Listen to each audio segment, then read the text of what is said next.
Assalomu alaykum hurmatli ustozlar. Sizlar bilan gadjet va bolalar rukni ostidagi darsligimizni navbatdagi sonida uchrashib turibmiz. Avvalgi darsimizda biz gadjetlarni bolalar organizmiga ta'siri, bolalar tarbiyasiga ta'siri va qanday qilib o'rganib qolish mumkinligi haqida va bolani fikrlashi xavf ostida qolayotganligi haqida gaplashgan edik.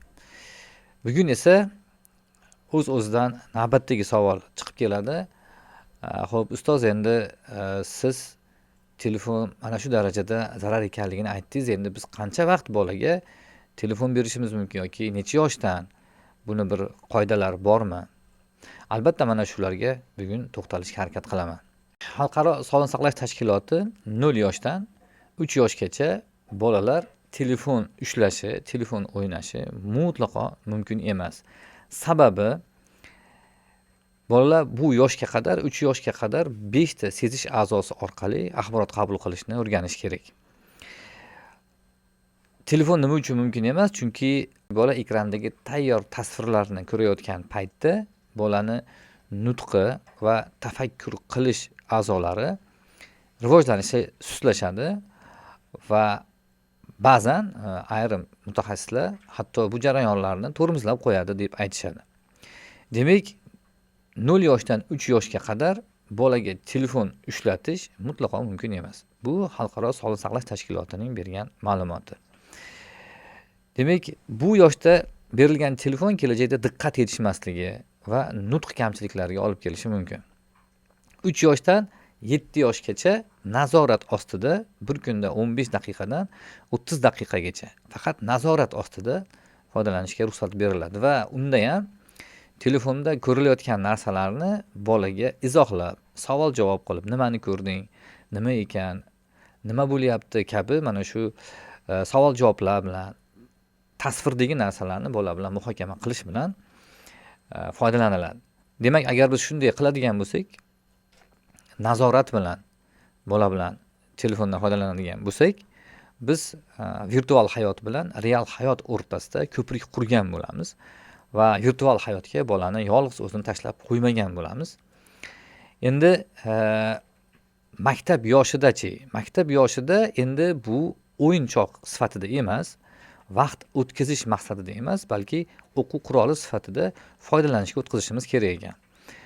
Bu bolalarda 7 yoshdan keyin amalga oshirilishi kerak va bu ham kunlik norma 1-1,5 soat.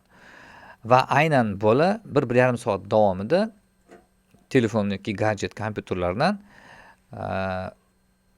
maktab darsliklarini tayyorlash maqsadida foydalanayotganligini nazorat qilib borishimiz kerak.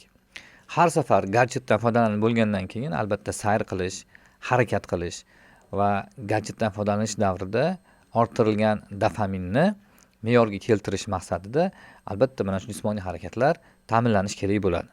Bola hayoti uchun yana bir muhim gormon bor. Bu gormonning nomi oksitotsin gormoni deyiladi. Mana uning kimyoviy formulasi. Dopamin gormoni biz o'tgan darsligimizda aytdik. Bu bolada o'rganib qolish, tobelikni keltirib chiqaradi va u xursandchilik gormoni ham deyiladi.